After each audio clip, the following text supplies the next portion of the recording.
소중한 나. 무한 행복!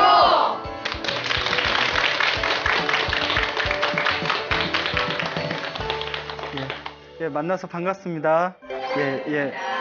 광호쌤이라고 합니다. 자, 오늘도 또 이렇게, 또 좋은 모임에서 또 서로 만나 뵙게 되어서 너무 또 고맙게 생각이 됩니다. 어떤 분이 그런 말씀을 하시더라고요. 인생은 우연의 영속이다. 말 들어보셨죠? 네. 우리 앞에 펼쳐진 모든 삶이 끊임없는 우연의 연속이다. 그래서 우리의 삶은 전혀 예측할 수 있다, 없다.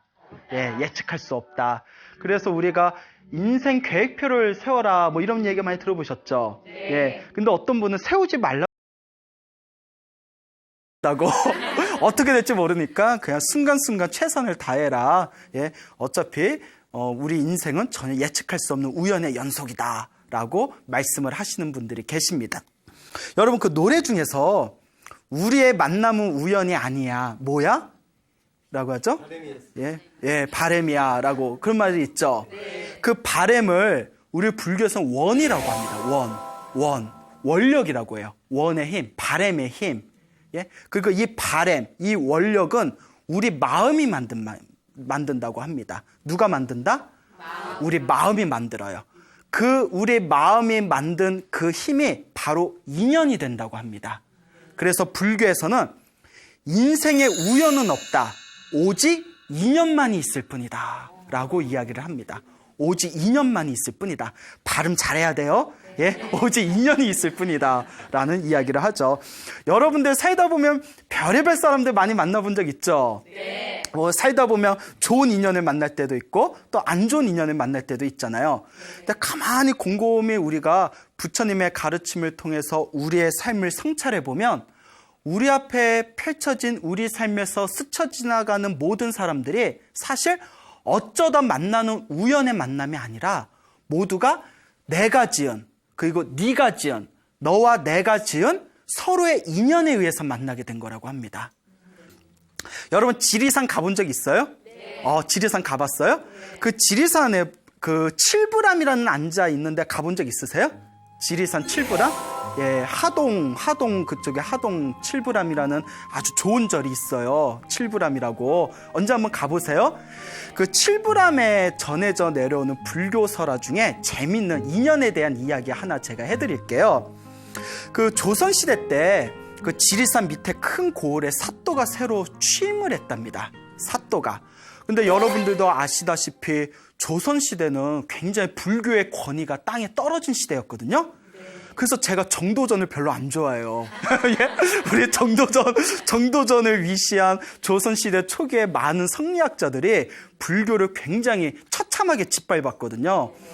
근데 제가 인과응보라는 말을 많이 하는데 사실 고려시대 때 불교가 굉장히 많이 나태해지고 폐단이 많았어요. 그래서 고려시대 때 인과응보로 조선시대 때 불교가 이렇게 짓밟혀였나 보구나 또 이런 생각을 해볼 때가 있습니다.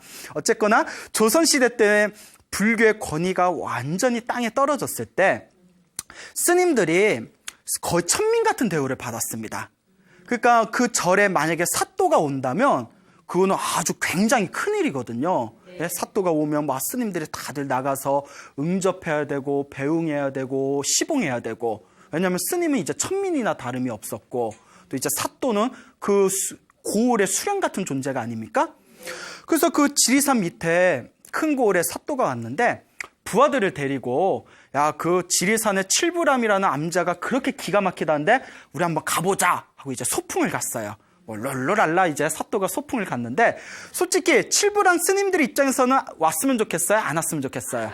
그렇죠. 그래 뭐하러 와? 사람 신경 쓰이게. 안 왔으면 좋겠는데 여튼 소풍을 왔습니다. 근데 사또가 떡하니 절에 이제 도착을 했는데 기분이 너무 안 좋은 거예요. 너무 기분이 나빠요. 왜 기분이 나빴을까요? 그렇죠. 눈치 빨라요. 그렇죠. 아무도 안 반겨주는 거예요. 아니, 네 고을에 사또가 왔는데 새로 취임을 해서 내가 직접 절집에 왔는데 스님들이 아무도 내다보지도 않네. 아마 이제 방에서 다들 수행하고 계셨겠죠. 기분이 싹 나빠지려고 할 때 저서 웬 젊은 스님이 쓱 지나가는 거예요. 젊은 스님이 이렇게 지나가니까 갑자기 사또가 그 젊은 스님을 보고 갑자기 속에서 열불이 나더래요. 갑자기 화가 확 올라오는 거예요. 예? 저 젊은 중놈을 데려다가 공장을 쳐라 이러는 거예요. 다짜고짜. 왜 그래? 왜 그래요? 참 사람 못됐어요. 그쵸? 아니 수행하시는 젊은 스님 지나가고 있는데 괜히 화를 내가지고 그 스님이 딱 붙잡아다가 공장을 쳤어요. 절마당에서. 그 공장을 채떡채떡 치는데 그 사또가 가만히 보니까 그 젊은 스님이 갑자기 불쌍하게 느껴지는 거예요. 내가 좀 기분이 언짢긴 했지만 저 젊은 스님이 잘못한 게 하나도 없는데 왜 나답지 못하게 갑자기 흥분을 해서 저 스님을 때렸을까? 미안한 거예요. 그 사또가 또 이제 마음이 그렇게 나쁜 사람은 아니었나 봐. 근데 그렇게 따지면 알고 보면 나쁜 사람은 어딨어요. 그렇죠. 다들 욱해서 그런 거지. 그 때려놓고 나니까 너무 미안해서 곤장 7대에서 멈추게 했어요. 곤장 7대를 때렸는데 멈춰라 이러는 거예요. 여러분 그 곤장 칠 때 그 치도곤이라고 해가지고 그 나무 그거 보셨어요? 한 대만 맞아도 얼마나 아프겠어요. 그 7대를 맞았으니. 예? 그만두어라 해놓고 너무 미안한 거예요. 사또가. 자기가 생각해도 이해가 안 되는 거예요. 내가 너무 비상식적이었다. 그래도 이 사람이 참 이 사또가 좀 인간이 됐어요. 그 젊은 스님 손을 이렇게 잡으면서 때려놓고 손을 잡으면서 스님 미안하오. 내가 갑자기 화가 나서 내가 공장을 7대를 쳤는데 내가 미안하오 하면서 내가 대신 3년 먹을 양식을 데워주리다. 3년 동안 절에서 먹을 쌀을 내가 데워주리다 하고 고을로 내려갔대요. 절에서 난리가 난 거예요. 왜 난리가 났겠어요? 좋아서. 옛날에 쌀이 얼마나 귀해요. 산골짜기. 그렇죠. 야, 곤장 7대에 쌀 3년 양식을 얻었으니 야, 수지 맞는 장사다. 예? 수지 맞는 장사다. 너무 잘 됐다고 스님들이 그 맞은 스님은 뭐 화가 부라부라 뭐 올라오는데 너무 잘 됐다고. 잘했다고. 스님 몸 하나 희생해서 3년 동안 쌀을 얻어먹게 됐으니 잘했다고 막 칭찬을 하는 거예요. 예? 어쨌거나 근데 이 곤장 7대 맞은 젊은 스님이 기분이 너무 언짢은 겁니다. 근데 나중에는 언짢은 기분은 사라지고 의문이 들더래요. 때리기는 왜 갑자기 때렸을까? 아니 때려놓고 3년 먹을 쌀을 주는 거 무슨 경우인가? 그렇잖아요. 의문이 탁 꽂힌 거예요. 왜 그랬을까? 사또가 왜 그랬을까? 때렸으면 때렸지 3년 먹을 양식을 왜 줬을까? 그때 왜 7대나 때렸을까? 왜 그랬을까? 이게 가슴에 화두처럼 맺힙니다. 화두처럼. 왜 그랬을까? 이 젊은 스님이 이제 열심히 수행을 해서 기도도 열심히 하시고 참선도 열심히 하시고 수행을 열심히 하셔서 나중에 이제 큰 스님이 되셨대요. 큰 스님이 되셔서 하루는 이제 노스님이 되셨겠죠? 나이가 드셔서 다 이렇게 달 밝은 그런 밤에 방 안에서 호롱불 하나만 딱 켜놓고 벽을 보면서 다 이렇게 참선을 하고 가셨대요. 다 참선을 하시다가 불현듯 젊었을 때 사또에게 공장 7대 맞고 쌀 3년치 양식을 얻었던 기억이 싹 떠오르는 거예요. 그때 또 왜 그랬을까? 큰 스님들도 그게 안 풀렸었나 봐요. 너무 궁금한 거예요, 자기도. 그러다가 호련히 호롱불이 펄럭이더래요. 호롱불이 펄럭이면서 갑자기 눈앞에서 환한 빛이 보이면서 자기 전생이 보이는 거예요. 예? 두둥. 예? 전생이 보이는 거예요. 예? 항상 제가 좋아하는 자체 효과음입니다. 예? 두둥. 예? 중요하다는 얘기예요. 자기 전생이 싹 보이는데 궁금하시죠? 예. 이게 남 얘기가 아니에요. 이 이야기를 통해서 우리도 그때 왜 그랬을까라는 것들의 실타래를 풀 수가 있는 그런 이야기들입니다. 머나먼 과거 전생에도 이 스님께서 전생에 칠부람 스님이셨대요. 칠부람의 스님이셨는데 그때 이제 전생에도요. 그 절에 큰 불공이 들어왔대요. 부처님 큰 불공이 들어와서 큰 불공이 들어왔으니까 이제 상을 마련했을 거 아니에요? 그래서 이제 큰 이제 상에다 차릴 음식을 사람들과 준비하고 있었는데 음식을 다 준비하고 나서 사람들이 잠깐 쉬려고 부엌을 나온 틈에 마을에서 절에 자주 올라오는 개 한 마리가 있었대요. 요 개가 부엌에서 가만히 보니까 사람들이 안 보이고 음식이 많아. 그러니까 개가 뭘 알아요? 이게 부처님 공양인지 먹어도 되는 건지 이거 먹었다가 자기가 어떻게 되려는지 개들을 모르더라고요. 예? 예? 제가 개 키운다는 얘기 혹시 들었는지 모르겠는데 예? 저도 절에서 키우는 아주 그 강아지가 있는데 애가 평소엔 주인뿐이 몰라요. 사람뿐이 몰라요. 그렇게 사람을 잘 따르는데 먹을 것만 있으면 사람 안 봐요. 예? 오로지 먹을 거. 예? 그래서 개는 개구나. 개가 뭘 알겠습니까? 부엌에 살며시 들어가가지고 부처님 때 올릴 떡 한 조각을 입에 묻니다. 앙 하고 이제 입에 물어요. 그리고 이렇게 부엌을 나오는데 그 스님한테 발견한 거예요. 스님이 갑자기 화가 확 나는 거예요. 그렇죠. 부처님께 올릴 음식을 부처님께 올리지도 않았는데 불공 올리지도 않은 걸 걔가 주방에 들어와가지고 부처님 올릴 상에 떡을 한 조각 입에다 물고 도망가고 있으니 화가 나야 안 나요? 화가 나죠. 있으면 수행이 부족했나 봐요. 이놈의 개시리 하면서 이놈의 강아지 새끼 이러면서 냅다 발로 개를 뻥 찼대요. 너무 화가 나서 순간. 그 개가 깨갱갱 거리면서 떡을 탁 놓아버리고 도망을 갔을 거 아니에요. 아유 저놈의 개 저러니까 미물 축생으로 태어났지 이러고 딱 보고 있는데 개가 막 낑낑대면서 막 눈치 보고 있는데 멀리서 막 눈치 보고 있는 거예요. 너무 불쌍해. 너무 불쌍해. 내가 스님답지 못하게 그 부처님은 모든 중생을 위해서 당신 몸까지 희생했는데 요 떡 한 조각 때문에 내가 저 불쌍한 미물에 발로 찼구나. 그 미안해서 일로 와. 그 와요 안 와요? 안 와요. 또 때릴까 봐. 개들도 눈치가 있거든요. 그래서 떨어진 떡을 주면서 개야 미안하다. 요거 먹고 힘내라 하고 이렇게 떡을 탁 던져줬대요. 그 개가 또 이제 먹을 거 주니까 또 언제 그랬냐는 듯이 막 씹어 먹었겠죠. 자 눈치 빠른 분 대충 이제 답이 나왔죠? 네. 그때 개가 이번 생에 무엇으로 태어났을까요? 사또로 태어났답니다. 스님 어떻게 개가 바로 사또로 태어났나요? 자 이게 중요합니다.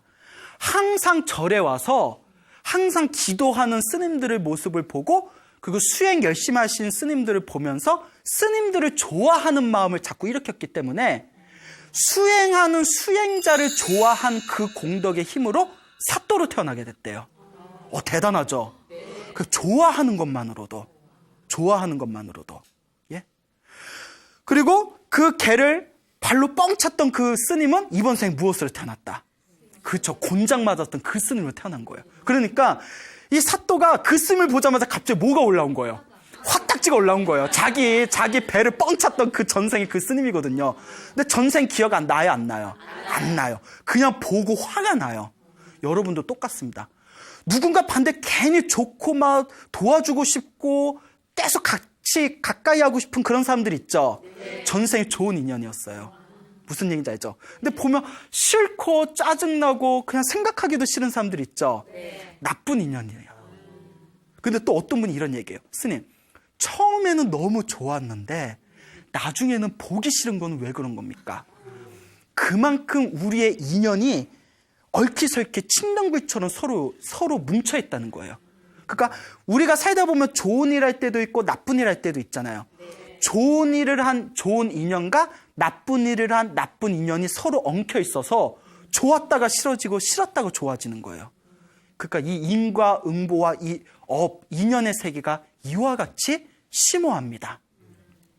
이 자기의 전생을 다 봤던 그 스님이 그때서야 비로소 무릎을 딱 치면서 하는 얘기가 발길질 한 번 하고 떡 한 조각 던져주었더니 곤장은 7대요 3년 먹을 쌀로 돌아왔구나 라고 노래를 불렀다고 합니다. 가슴이 뻥 뚫리면서 의문이 풀린 거예요. 그 부처님의 그 인연법을 완전히 훤하게 이해하게 된 거죠. 예, 여러분들이 살아가면서 만나게 된 그 숱한 인연들이 다 여러분들이 만들어 놓은 씨앗들입니다. 좋은 씨앗도 있고 나쁜 씨앗도 있고 그 씨앗도 결국은 누가 심어 놓은 거죠? 내가 심어 놓은 거고 결국은 누가 그것을 또 마무리해야 되죠? 내가 마무리해야 됩니다. 예전에 굉장히 요새는 잘 안 봐요. 예전에 요새도 하는지도 모르겠는데 굉장히 재밌게 봤던 드라마가 있어요. 제가 원래 드라마 같은 걸 잘 안 보는데 이 드라마는 제가 자주 시청했어요. 왜냐하면 가끔 스님한테 상담이 들어올 때가 있어요. 상담이 들어올 때가 있는데 그중에 부부관계에 대한 상담이 많이 들어올 때가 있어요. 아무래도 그렇겠죠. 가장 많이 보는 사람이 아내고 남편이다 보니까 좋은 일, 안 좋은 일 많이 생길 거 아니에요? 그러면 부부 상담이나 뭐 젊은 애들, 청년회에서 연애 상담 같은 게 들어오면 저는 항상 이런 의문이 들었죠. 왜 결혼도 못 해본 스님한테 아니 나한테 결혼 상담을 하면 내가 뭘 얘기해 주겠어요? 아니 연애도 못 해본 스님한테 연애 상담을 하면 내가 무슨 말을 해줄 수 있겠어요? 그래요, 안 그래요? 예. 근데 이제 가만히 들어보니까 그냥 자기 말을 좀 들어달라는 거더라고요. 예. 그렇게라도 조금 자기 말 좀 들어달라. 그만큼 이제 답답한 마음을 풀고자 하는 거겠죠? 근데 제가 이제 연애라든가 이제 결혼 생활이라든가 이런 걸 잘 모르다 보니까 제가 즐겨봤던 드라마가 사랑과 전쟁이었어요. 예? 결혼한 부부는 어떻게 살까? 근데 자꾸 보다 보니까 큰 부작용이 생겼어요. 사랑과 전쟁에 나오는 부부가 정상적인 부부가 많아요? 비정상적인 부부가 많아요? 다 비정상적이잖아요. 나중에 몇 년 보니까 어떤 생각이 드냐면 모든 사람이 다 이렇게 사나? 예? 모든 사람이 다 이렇게 막장으로 사나? 이런 생각이 들더라고요. 그건 아니죠. 예. 자, 근데 이제 사랑과 전쟁이라는 이제 프로를 보면 부부 인연에 대해서 이렇게 나와요. 사랑했던 사이인데 어떤 좋지 못한 상황에 처해져서 서로 헤어지게 되고, 예? 그리고 막 가슴 아파하고, 혹은 뭐 사기도 치고, 뒤통수도 치고, 가슴 아파하고. 그래서 그런 부부의 인연을 볼 때 부처님의 말씀이 떠오르더라고요. 부처님께서 무엇이라고 말씀하셨냐면 부부의 인연은 아주 깊다라고 하셨습니다. 부부의 인연은 아주 깊다. 자, 부모 자식지간의 인연이 아주 깊답니다. 무슨 얘기인지 알죠? 네? 내 아버지의 정자와 내 어머니의 난자에 의해서 나라는 존재가 출현하게 됐잖아요. 그러니까 부모 자식의 인연이 굉장히 깊어요. 형제 자매의 인연이 굉장히 깊답니다. 왜 깊을까요? 한 어머니의 자궁 안에서, 똑같은 자궁 안에서 나온 그 인연이 보통 인연이 아니래요. 그리고 부부 인연이 아주 깊답니다. 왜 깊을까요? 인생의 반을 서로 살을 맞대면서 한 입을 해서 살잖아요. 그게 어떻게 보통 인연이라는 거예요. 예? 그래서 부부의 인연이 아주 깊답니다. 제가 예전에 책을 워낙 좋아해요. 이 책, 저 책 읽다 보니까 뭐 동양 철학도 보고 뭐 하다 보니까 나중에 이제 사주책도 좀 보게 됐어요. 네? 그래서 뭐 사주를 볼 줄은 몰라요. 예. 보다 때려쳤어요. 예. 잘 맞는 것 같지도 않고 뭐. 예. 그래서 이렇게 이제 사주책을 봤는데 사주책도 볼만한 내용이 많아요. 특히 이제 사람의 인연에 대한 부분. 사주책에 이런 내용이 나오더라고요. 어떤 책에 사주 공부하신 분의 교과서 같은 책인데 옛날에 사주를 보는 사람 대가들은 궁합을 안 봐줬대요. 궁합을 안 봐줬대요. 근데 우리들 보통 사주 보러 가는 게 궁합 때문에 또 많이 가잖아요. 근데 진짜 사주 옛날 대가들은 궁합을 안 봐줬다. 왜냐하면 부부 인연이 너무나 깊기 때문에 궁합 봐줘봤자 안 맞는다고 해서 헤어질 것도 아니고, 예? 아무리 맞아도 인연이 아니면 또 합쳐지지도 않는데요. 예? 그만큼 부부 인연이 깊어서. 그래서 가끔 또 이제 상담을 할 때, 스님, 우리 뭐 애가 있는데, 스님이 법문하시면서 사주 같은 거, 그거 집착하면 절대 불자가 아니다. 기도로 운명을 극복해야 된다 말씀하셨지만, 우리 중생 마음이 그게 아니잖아요. 그래서 애 때문에 궁합 좀 보러 다니면 다 안 좋대요. 안 좋다고 해서 헤어지라고 하면 죽어도 못 헤어지겠대요. 어떻게 하면 좋아요? 뭐 이런 경우가 간혹 있어요. 이런 레퍼토리가 1년에 한두 번은 꼭 상담이 들어와요. 저는 드리는 말씀이 하나밖에 없어요. 궁합이 좋든 나쁘든 만날 인연은 만난다. 만나서 잘 사면 그만이고 못 살아도 그들이 풀어야 할 숙제다. 아이들을 위해서 기도를 많이 해줘라. 제가 드릴 수 있는 말은 그 말뿐이 없더라고요. 예? 그리고 이런 얘기가 나오더라고요. 그 사주책에. 궁합을 봐주지 말래요. 옛날 대가들은 궁합을 잘 안 봐줬대요. 왜냐? 사주가 100% 안 맞거든요. 사주가 100% 안 맞아요. 문제가 뭐냐면 만약에 서로 좋은 인연인데 내가 사주를 잘못 봐줘서 서로 궁합이 안 좋다고 해서 찢어놓을 경우 그 무서운 업을 자기가 받아야 된대요.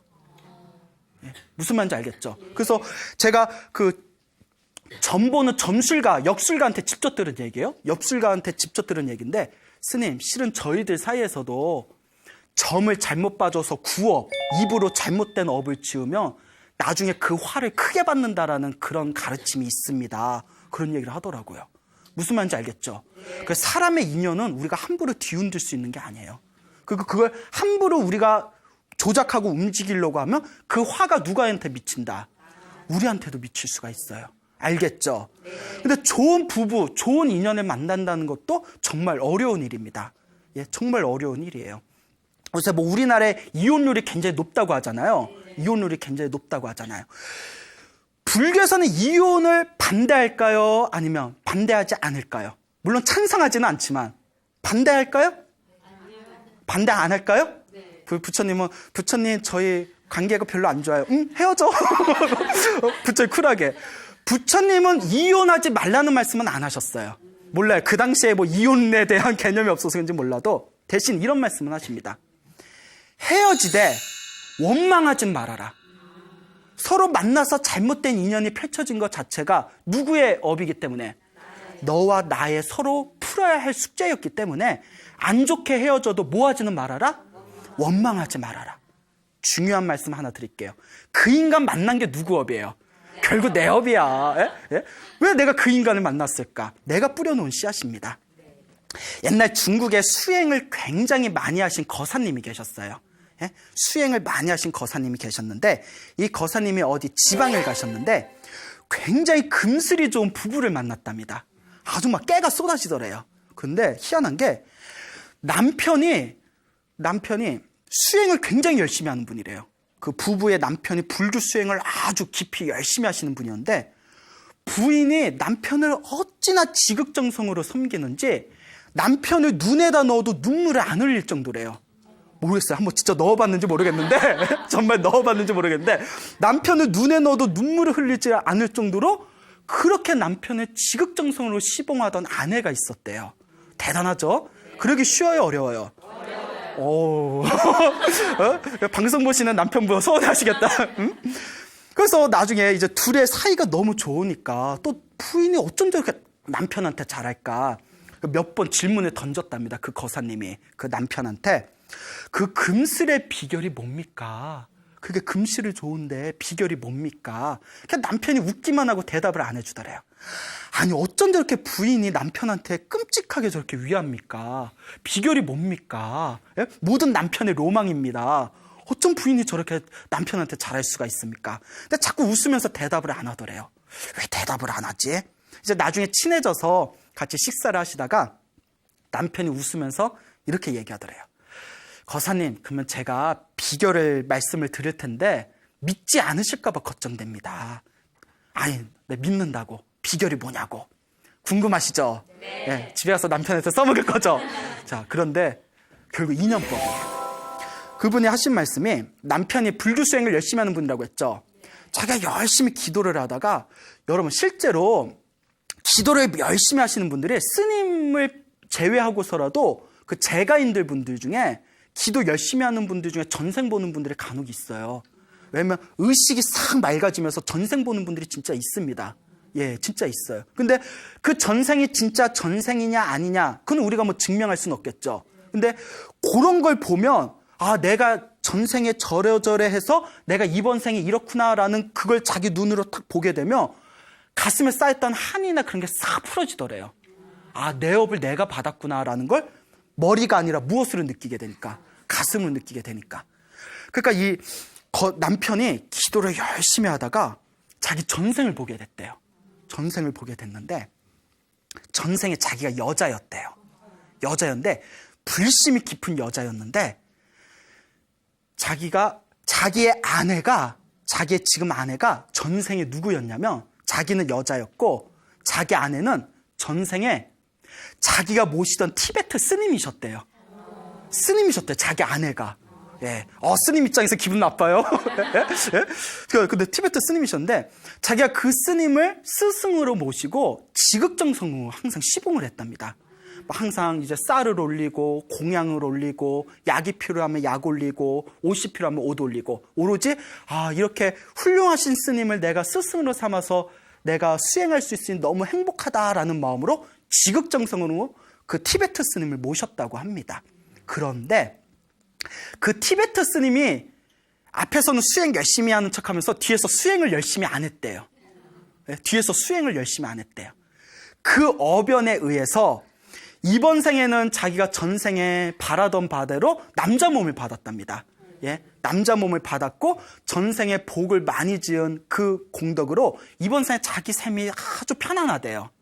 그리고 자기 아내는 전생에 자기가 모시던 티베트 스님이었는데 수행을 열심히 했어요, 안 했어요? 열심히 안 해서 자기한테 빚진 공양을 갚기 위해서 이번 생에 자기 아내로 태어나서 지금 빚을 갖고 있는 거라고. 그러니까 자기 남편만 보면 자꾸 뭐든지 해주고 싶은 거예요. 여보, 여보. 근데 알고 보니까 전생에 뭐였어요? 스님이고 신도였는데 신도한테 받아먹은 게 있는데 수행의 힘으로 그걸 녹이지 못해서 빚 갚으려고 아내로 태어났다는 거예요. 대단하죠? 예, 믿습니까? 예? 여러분한테 잘하는 인연, 여러분들한테 상처 준 인연들 있잖아요. 그래서 불교에서는 이런 말이 있습니다. 이번 생에 서로 만나는 인연은 두 가지 인연으로 만나는 거래요. 은혜를 갖기 위해서 만나거나 혹은 왼수를 갖기 위해서 만나거나. 예? 빚을 갚으려고 왔거나 혹은 빚을 받으려고 왔거나. 빚을 받으려고 오는 대표적인 경우는 자식들입니다. 예? 지삭. 그래서 우리 그러죠. 자식들 보면 자꾸 뭔가 해주고 싶고, 예? 막 화딱지 나더라도 그냥, 자식이라면 뭐든지 다 그냥 내가 다 쏟아내고 싶고. 그래서 자식은 전생에 내 왼수가 나한테 빚 받으러 온 거다. 이런 우스갯소리가 있을 정도예요. 예? 가만히 보면 자식을 남이라고 생각해 보면 자식이 아니라 뭐 같아요, 어쩔 때? 왼수 같잖아요. 예? 예? 예? 그래서 어느 보살님이 그러셔요. 내가 자식을 보면 내가 가슴이 답답하다고. 저놈의 자식, 저놈의 아들, 내가 얼마나 극진하게 내가 알뜰살뜰 키워놨는데 지금은 지 어미도 몰라라 한다고. 그러면서 하시는 말씀이 내가 제 자식 새끼를 생각하면 눈물을 흘리다가 재 낳고 먹었던 미역줄기가 눈에서 나옵니다. 라고 하더라고요. 하도 원통해서. 예? 말씀도 잘하셔. 예? 미역줄기가 눈물에서만 나온대요. 예? 그런데도 자식만 보면 자꾸 해주고 싶고 자식이 또 부탁하면 다 들어주고 싶고 빚 받으러 온 거야. 뭔 얘기인지 알겠죠? 예, 이와 같습니다. 우리의 인연이. 예? 참으로 묘하고 묘합니다. 그래서 우리 불교에서는 인생에 절대 우연은 없다. 여러분들이 누군가의 부모님으로부터 이 세상에 태어난 것도 그 부모님과 만난 것은 우연이 아니다. 서로 인연에 의해서 부모 자식의 인연이 성립된 것입니다. 내가 자식을 낳게 되었을 때 그 자식도 절대 우연에 의해서 내 자식으로 태어난 게 아니다. 그것도 오랜 생 동안 서로 만나게 된 인연에 의해서 내 자식으로 태어난 것이라고 합니다. 알겠죠? 부부도 그와 같아요.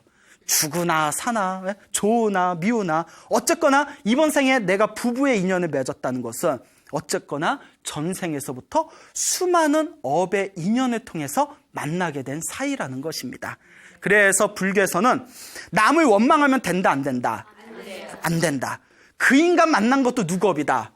내 업이다. 내 업 때문에 그 사람을 만났는데 그 사람 원망하면 무엇할 거예요?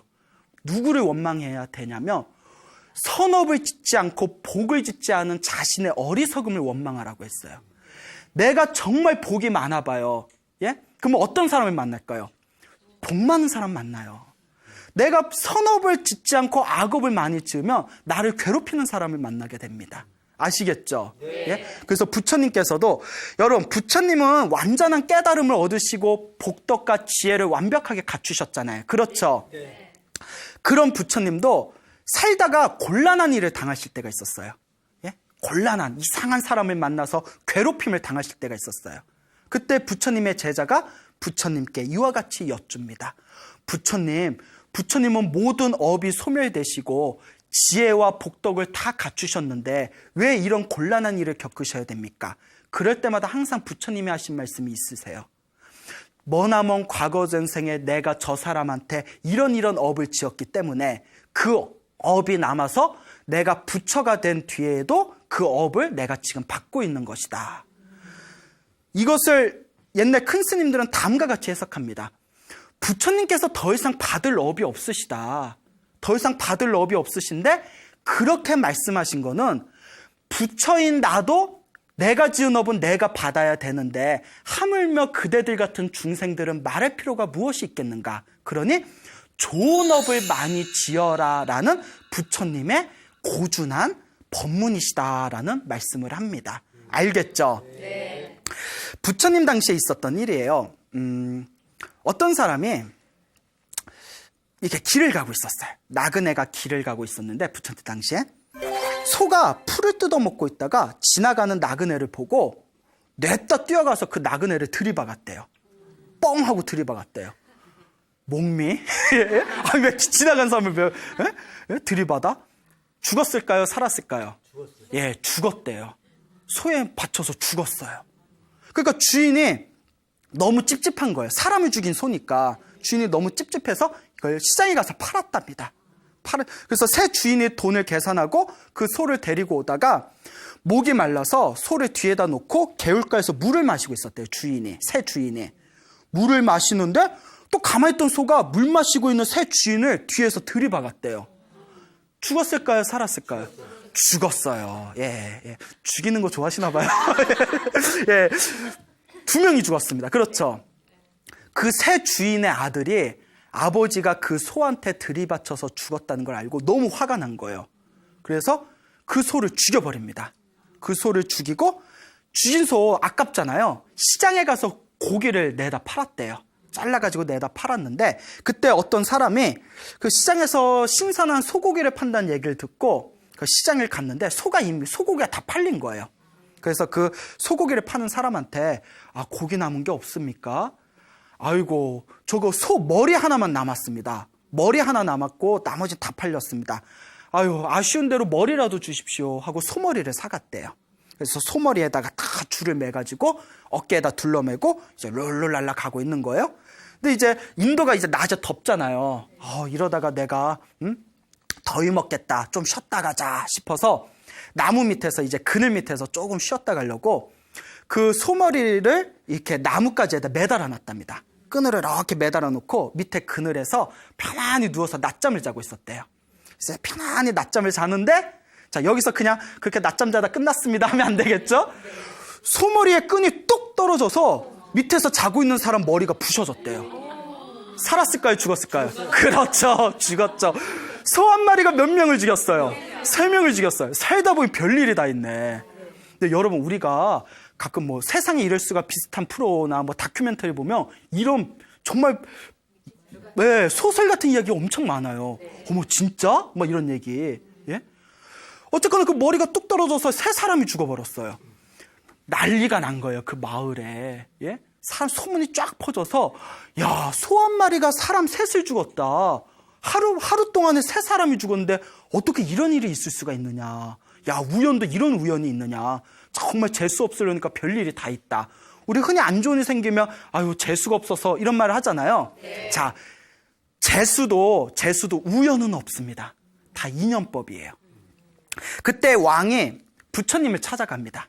부처님의 설법을 듣고 나서 부처님께 다 인사를 올리고 나서 거룩하신 세존이시여, 저희 나라 안에 큰 일이 펼쳐졌습니다. 예? 다름이 아니라 소 한 마리가 하루 동안에 3사람을 죽였습니다. 어떻게 이런 일이 있을 수 있습니까? 우연치고도 참으로 별스런 우연입니다. 그러니까 부처님께서 미소를 지으면서 다음과 같이 말씀하십니다. 이 세상에 우연은 있다 없다. 우연은 없습니다. 모든 것은 인연입니다. 그때 왕이 부처님께 거룩하신 세존이시여, 이 참으로 신기한 이야기에 인연법을 듣고 싶습니다. 법을 설해 주십시오라고 청을 합니다. 그래서 부처님께서 다음과 같이 말씀하십니다. 왕이시여, 그리고 모든 불제자들이여, 나의 말을 잘 들으시오. Listen. 부처님께서 이와 같이 법을 설하십니다. 머나먼 전생에 3명의 상인이 있었답니다. 3명이 이제 장사를 하는 상인이 있었는데 길을 걷다가 너무 이제 몸이 피곤할 때 어느 허름한 주막에 들어가게 됩니다. 주막에서 이제 좀 하룻밤 쉬려고 가만히 들어가 보니까 홀로 나이가 많으신 할머니가 홀로 주막을 지키고 있는 거예요. 그래서 할머니, 저희가 사례를 듬뿍 해드릴 테니까 여기 음식도 제일 좋은 걸로 준비해 주시고 잠자리도 제일 편하게 제일 좋은 잠자리 침구를 좀 구해다가 저희들 편안하게 잠자리 좀 꾸며주십시오. 사례는 충분히 해드리겠습니다. 그러니까 그 할머니가 다 3명의 상인들을 보니까 좀 돈이 있어 보여요. 그래서 아이고 간만에 이 시골 주막에 웬 횡재냐 해가지고 이웃집을 다니면서 막 있는 거 없는 거 다 끌어다가 빚을 져가지고 음식도 화려하게 해주고 잠자리도 편안하게 다 꾸며줬답니다. 이 상인들이 거기서 하룻밤만 머무르려고 했는데 너무 편하니까 며칠 동안 머물렀대요. 며칠 동안 푹 머무르고 계산서를 봤는데 너무 많아. 예? 너무 많아. 야, 우리가 이렇게 놀았냐? 야, 이거 너무 부담스러운데? 어떡하지? 그때 전문 용어로 뭐라고 하죠? 2글자로? 예, 먹튀라고 합니다. 예? 먹고 튀었어요. 야, 빨리 가자. 할머니 없을 때 도망가자. 그 짐을 가지고 이제 도망가는 거예요. 못됐어. 그쵸? 사람들 참 못된 사람들 많아요. 그러니까 할머니가 와보니까 도망간 거예요. 할머니가 얼마나 몸이 힘들겠어요. 쨉뚝거리는 다리를 가지고 몇 리길을 뛰어가가지고 가까스로 그 상인들을 붙듭니다. 막 숨을 헐떡이면서 여보시오 젊은이들 약속을 했으면 살해를 해야 될 거 아니요. 어찌 약속을 지키지 않으시오. 이 상인들이 이 3명의 상인이 오히려 적반하장으로 계산 다 했구만. 어디 와서 사람을 또 바가지를 씌우느라고 오히려 화를 내는 거예요. 할머니가 너무 분해가지고 돈 내놔라 돈 내놔라 하니까 막 사람들이 모여들 거 아니에요. 왜 그래. 이 3명의 상인이 더 다급함을 느끼고 할머니를 내팽개쳐요. 다 밀어버리면서 사람들 앞에서 이 못된 할머니 보라고 계산 다 해줬건만 어디 와서 또 바가지를 씌우냐고. 할머니 또 따라오면 내가 관가에도 고발을 할 거라고. 야, 어쩜 2600년 전 있었던 일이 지금도 펼쳐져요. 예?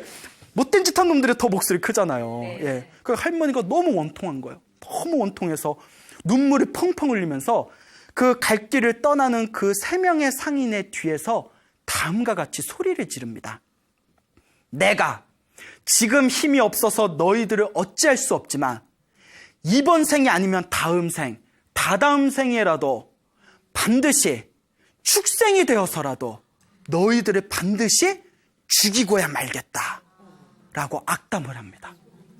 무슨 말인지 아시겠죠? 예, 그와 같습니다. 왕이시여, 오늘 하루 동안 죽은 3사람은 전생에 바로 누구였다? 예, 그때 3명의 상인이었고 그 3사람을 죽였던 그 손은 바로 전생에 누구였다? 그 할머니였다. 뭔 얘기인지 아시겠죠? 이 우연 같은 비극적인 일에 이와 같은 깊은 인연의 흐름과 인연의 실타래가 서로 얽히설키 묶여 있는 겁니다. 우리의 삶이 그래요. 그래서 부처님이 다음과 같이 말씀하십니다. 나쁜 말과 나쁜 마음으로 잘난 체하고 뽐내며 남을 업신여긴다면 미움과 원한에 싹이 튼다. 좋은 말과 좋은 마음으로 남을 공경하고 친절을 베풀면 미움과 원한이 저절로 사라진다. 자, 중요한 겁니다. 사람마다 세상에 태어날 때 입안에 도끼가 있으니 입안에 도끼가 있어서 그것으로 자기 몸을 찍나니 그것은 나쁜 말 때문이다. 사람마다 다 자기 입에 도끼가 있대요. 내가 내뱉은 그 말이 언젠가 누구에게 돌아온다. 자기한테 돌아오는 거예요. 그때 그 할머니가 그래 이게 다 전생의 내 어변인가 보다. 그래 오늘 내가 다 비천상했다. 다음에 만날 때는 좋은 인연으로 만나자. 쿨하게 딱 이렇게 생각했으면 이번 생에 서로 태어날 일이 있었겠어요? 없었겠어요? 없었죠. 그 3사람들과의 인연도 서로 죽고 죽이는 관계로 끝나는 악연으로 그것이 마무리되지는 않았겠죠. 그 다 입안에 도끼가 있어요. 그러니까 여러분, 불교에서는 입으로 짓는 업이 무섭답니다. 여러분 살다 보면 막 이렇게 저주 비슷한 악담할 때도 있죠. 살다 보면 이런 XX 막 이러면서 내가 너 다음 생활에도 모가지를 부러뜨릴까요 보다 뭐 이런 생각 해본 적 있어요 없어요? 이러면 나만 이상해 주잖아요. 다들 착하셔서. 예? 그러니까 말이 씨가 됩니다. 말이 뭐가 된다? 예, 말. 여러분이 지었던 말, 그 저주의 말들을 정화시키세요. 앞으로는 좋은 말만 하세요. 알겠죠? 네. 이와 같은 이 어변의 흐름 속에서 우리가 어떻게 지혜롭게 살 것인지를 고민해 봐야 됩니다. 마지막 이야기를 하나 해드리겠습니다. 여러분 오비일학이란 사자성어 아세요? 네. 오늘 오비일학의 출처를 여러분들이 배우시게 될 겁니다. 중국 양나라 무제 때 천태지자라는 큰 스님이 계셨어요. 큰 도인 스님이세요. 그 불교 역사에 남는 큰 도인이셨는데 하루는 천태산에서 머물러서 천태지자라고 불렸어요. 그 천태산에서 가만히 바위 위에서 이렇게 참선하고 계셨는데 눈앞에서 산돼지가 후다닥 하고 도망가더래요. 산돼지가 휙 하고 도망가고 곧 이어서 사냥꾼이 활을 들고 두리번 거리면서 나타나더랍니다. 그 바위 위에 앉아있는 천태 스님한테 스님 혹시 도망가는 돼지 못 보셨어요? 그 돼지를 잡아야 되는데 어디 갔는지 알려주세요. 그럼 알려줘요 안 알려줘요? 네, 안 알려줌? 예? 예? 자, 그때 천태 스님이 다음과 같은 노래를 부릅니다. 까마귀 날자 배 떨어져 뱀의 머리 부셔졌고 죽은 뱀은 돼지로 태어나 돌을 굴려서 꿩이 죽었도다. 죽은 꿩이 사냥꾼이 되어 돼지를 잡으려 하니 스님이, 천태스님을 가리키는 거겠죠? 스님이 인연을 밝혀서 맺힌 원한을 풀어주려 하도다 라고 노래를 부르시더랍니다. 자, 사냥꾼이여 화를 내려놓으시오. 내 말을 들어보시오. 내 말을 잘 들어보시오. Listen. 머나먼 과거 전생에 까마귀가 배나무 위에서 놀고 있었다. 배가 놀다가 호련히 푸두둑하고 허공을 날아가니 그때 배가 뚝 떨어져서 밑에서 자고 있었던 뱀의 머리 위에 똑 떨어져서 뱀머리가 깨져버렸다. 죽은 뱀이 무엇으로 태어났다? 돼지로 태어났고 그 까마귀도 죽어서 꿩으로 태어났다. 하루는 돼지가 풀뿌리를 캐어 먹으려고 땅을 파고 있다가 그만 돌이 굴러가지고 밑에 있던 꿩 머리를 쳐서 꿩이 죽어버렸다. 그러니까 전생에 까마귀였던 게 이제 꿩으로 태어나고 또 꿩이 돌을 맞아서 죽은 거예요. 그 꿩이 지금 무엇으로 태어나서 사냥꾼이 되어서 지금 전생에 머리가 깨진 뱀이었고 전생에 돌을 굴렸던 그 돼지를 잡으려 하고 있구나. 이 원한을, 이 악연을 언제 끊겠는가? 사냥꾼이여 화살을 꺾어라. 지금 이 악한 고리를 끊지 않으면 어느 세월에 끊겠는가? 라고 말씀을 하셨다고 합니다.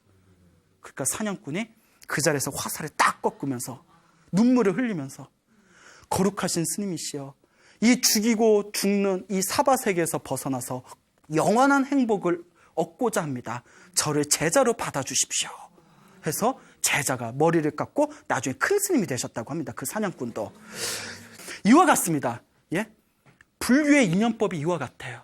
여러분 한번 고민해 보시기 바랍니다. 우리가 지금 살면서 우리 인생에서 만나는 그 수많은 인연들의 흐름을 한번 가만히 살펴보시기 바랍니다. 좋았던 인연도 있고 현재 좋은 인연도 있고 나빴던 인연도 있고 현재 나쁜 인연도 있고 또 앞으로 좋아질 인연도 있고 앞으로 나빠질 인연이 있을 수도 있습니다. 이 거대한 인연의 흐름 속에서 우리가 중심을 잡아야 됩니다. 그 중심은 바로 이 세상에 우연은 없다. 오직 무엇이 있을 뿐이다? 인연이 있을 뿐이고 그 인연은 내가 지은 업의 결과일 뿐이다. 이와 같은 마음을 가지시고 나를 힘들고 괴롭게 했던 사람들을 축복해 주시기 바랍니다. 그 악한 인연이 나중에 무엇으로 바뀌게 된다? 좋은 인연으로 바뀌게 됩니다. 예?